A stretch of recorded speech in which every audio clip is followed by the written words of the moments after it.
bliss. Absolute bliss.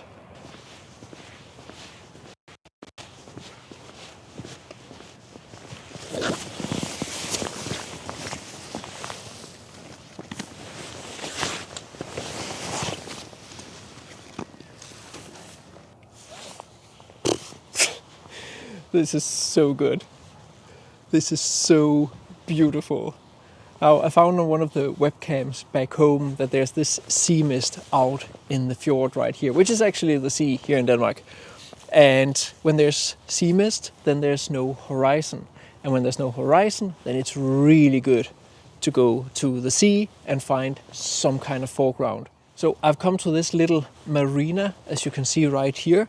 And this is just the entrance where the boats come in. And there's these two markers, green, a red one. And playing with those two in combination with the rest of the foundation here, the foreground, just makes for some gorgeous minimalist photos. Now I'm moving back and forward quite a lot, really working the foreground here and trying to make all these lines line up in a way that makes sense. I'm cutting off some of the foreground thingy here, and sometimes I'm including all of it, and then I'm trying to capture the background one here. Oh, bird, bird, bird. Nice. So I'm really working the scene here, sometimes including the foreground, other times cutting it off, and other times again simply just not including it at all. Sometimes I'm also just including the foundation here and then the background, and sometimes I'm just getting the clean reflection of the background. No matter what, it just works so well with this sea mist right here. Absolutely gorgeous. And one of the good parts is that, as you can see, there's actually some texture in the sky. We had these very soft colors, very soft palette of light and colors. The sun is like kind of hidden behind the clouds, but not entirely. And it does give a little bit of soft light on my subject here and the foreground, with also a little bit of blues and some clouds and stuff like that. And then the low sea mist in the background. Stunning. So when it comes to the lenses, I've actually ended up putting on my 16 to 35 millimeter, because if I want to include this one, it does become quite tight out on this little area here. And with the 16 to 35, I found that I'm not really going beyond the 35 millimeter. Then I get a little bit too close to the background. So in this focal length range, I can actually take most of my photos. And right now, I'll simply just try and include this foreground. And I'm shooting at around 24 millimeters. So if I shoot at 16 millimeter, I just simply include too much. I have some land over here, and I have like small white signs, as you can see here on the foreground.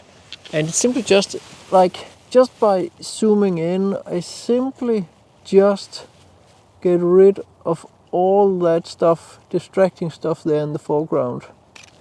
And I just have the immediate clean foreground and then the background. And if I do place myself optimally, I can make the line down here point towards the tower thingy there in the background. Now, surprisingly to me, this here is actually a drone zone, so I've of course brought that one, and I'm sure I can get some really cool photos with the drone too. Take off. Home point updated. So the general idea is simply just to isolate this little tower thingy out here in the background. And from time to time there's a kayaker or a boat coming in, so I have to wait in between, so I need the water to calm down. But once it's calmed down quite a lot, then I can really get that beautiful mirror effect here. And it's simply just a question about finding a few different perspectives, a little bit up, a little bit down, a little bit to the side, to the other side. And yeah, just take the photo whenever you like it. It's minimalism. It's super, super simple. So the more simple you can make it, the cleaner the mirror effect you can get. So super simple, something like you can see on the screen right here. Just isolate my one subject there and having the horizon completely clean because of the background sea fog.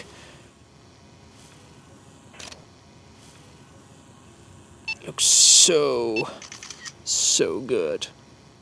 So if you want to learn how I think light and composition, be sure to get my ebooks. Here I cover everything about subjects, balancing your composition, leading lines, minimalism, even simplifying your scene, whether you should put your subject as a central composition or off center, how and what focal lengths to use, how to think perspective compression, and much more. I recently just updated them with new pages and extended EXIF data so they are aligned with my ebook about light in landscape photography. With minimal text and tons of examples, all 3 ebooks are super easy to read. You can sign up for my newsletter and get the 3 free light versions, or you can get the 3 full versions either standalone or bundled up for a little discount. There are links to everything down in the description of the video.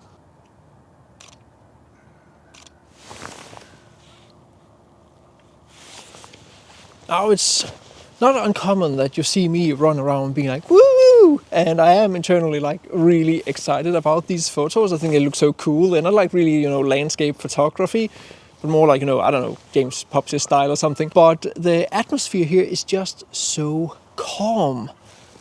This afternoon with the fog and no wind, the calm water, so it actually has an effect on me, which I really like, that it calms me down. Being here, working the scene, I'm only working on this today.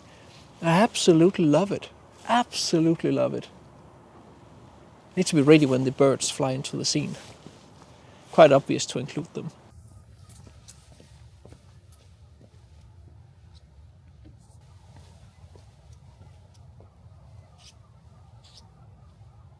So I'm just trying to use some of these stones here as the foreground. So I've come really down low. Now I haven't brought the tripod, and it does free up some space so that I can work this a little bit better and get the camera down into some different angles.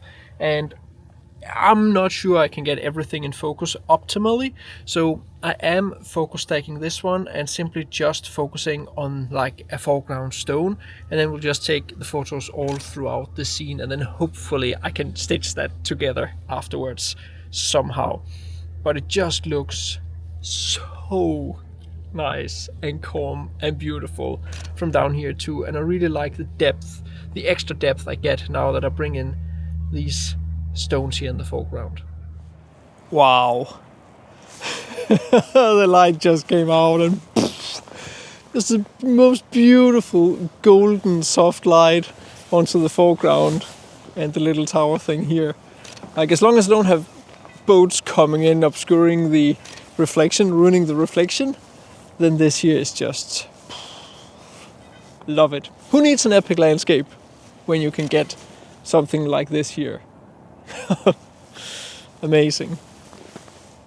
As you can see throughout the video, I've tried 2 different editing styles. A high contrast, low saturation style with almost blown skies, and a more calm saturated orange and teal style that I used especially when the direct light came out. They're of course 2 very different styles, each with their own look, but I'm curious to know which one you prefer. Let me know down in the comments, and while you write which style you like the best, let me just tell you about my spring sale where you can save big on my tutorials and courses. You can right now get 25% off my landscape photography courses on waterfall photography and local landscape photography and standalone editing tutorials. And you can get entire $100 off my huge post-processing course with 20 plus hours and 30 plus videos of in-depth teaching where you learn all my techniques from the most basic of actually using the programs over masking, cleaning your photos, focus stacking, dodging and burning, adding and controlling glow and atmosphere, to advanced blending of several exposures with or without using luminosity masking. It really is the best and biggest course on landscape photography post-processing with the most bang for the buck available. You can find the coupon codes and links down in the description of the video, along with the links to my ebooks on light and composition. And finally, check out the video on the screen right now where I give you 5 steps to take incredible minimalist photos. See you next time.